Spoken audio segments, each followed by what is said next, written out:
Minister Jeremy Corbyn.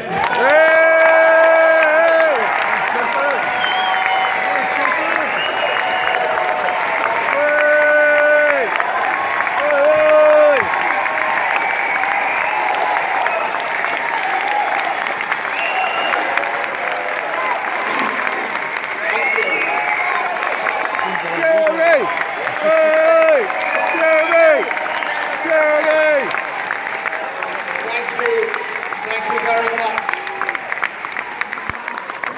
Can I say a huge thank you to all of you? Thank you. Yes, of course. Whatever it was you said is true.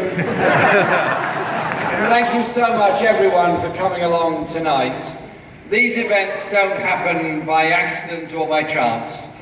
And when we put this event up on Facebook only a few days ago, people started responding immediately, and we have this enormous crowd here tonight. Several thousand of us here tonight. And I understand some of the media think this is a small and moderate crowd, and it's apparently the sort of thing that happens every night all over the country, in political meetings everywhere.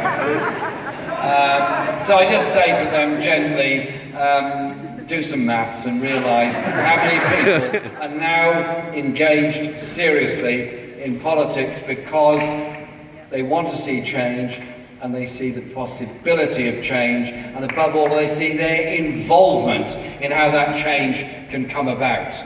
And so to those of you who come tonight, thank you very much.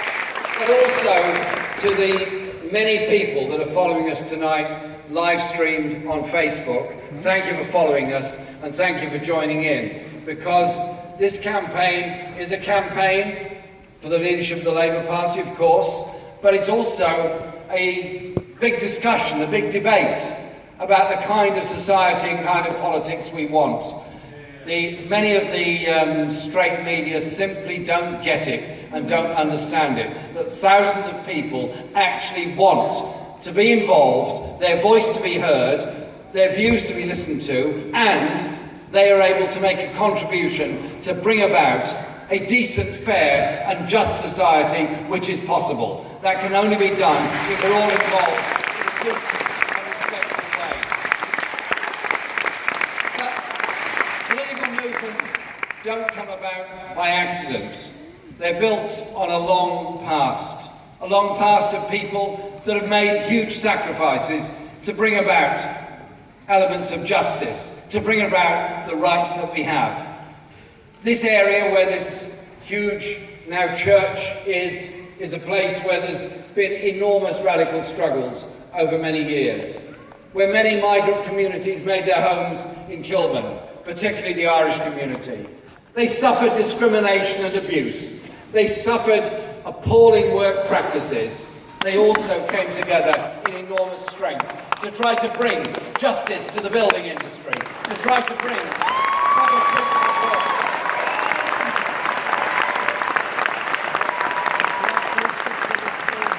And who says that communities don't come together? It was Irish building workers who supported the women of Grunwick in the strike there in the 1970s.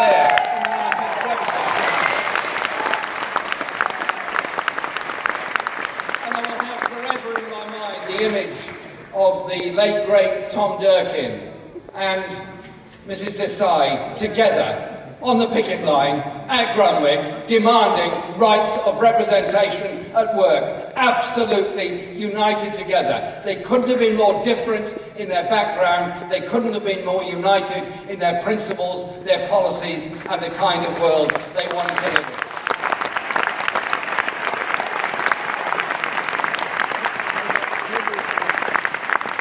And when we were trying to bring justice for the Guildford Four and the Birmingham Six, and so many other of those campaigns,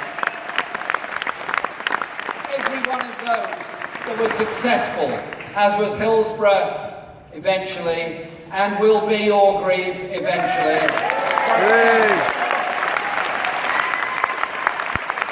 So we need to be strong in our appreciation of all those that have gone before and that have taught us so much. Because when we understand our own history of our movement, the sacrifices that were made to found trade unions, to found the Labour Party, to found so many other justice organisations, we then have an appreciation of where our strength comes from and where, from those lessons, we can go forward. I also want you to say, if you would, a big thank you to all the volunteers who are part of our campaign. Not just those that have put together tonight's event, but all those that are working